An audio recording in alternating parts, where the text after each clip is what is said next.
आता आमच्या पिढ्यानपिढ्या ही गोष्ट सांगितली जाते की सिंहगड किल्ल्यावरती ज्यावेळेस सुभेदार गेले होते आक्रमण करण्यासाठी, तर ते त्या आजूबाजूच्या गावामध्ये फेरफटका मारत होते की ही गावं आपल्याला सहाय्य का होत नाहीत.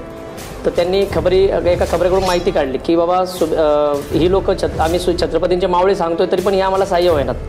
तर तिथल्या गावकऱ्यांनी सांगितलं की तुम्ही अशाच्या गावात जावा आणि तिथं मंदिरामध्ये उदयभान राजपूतांनी पहार वाकून ठेवलेली ती जाऊन बघा तुम्ही, म्हणजे त्याच्या शक्तीचा तुम्हाला अंदाज येईल. यावेळीच काय झालं की सुभेदार म्हणले काय असं वेगळं आहे, आपण एकदा जाऊन बघूया की लोक का घाबरतात, 10 गावचे लोक आम्हाला सहाय्य का होत नाही. मग त्यावेळेस सुभेदार त्या ठिकाणी गेले, मंदिरातून ती पहार आणायला लावली. मग सध्या काय होतं की पहार वाकवणं सोपं असतं पण ती पहार सरळ करून दाखवणं खूप अवघड असतं.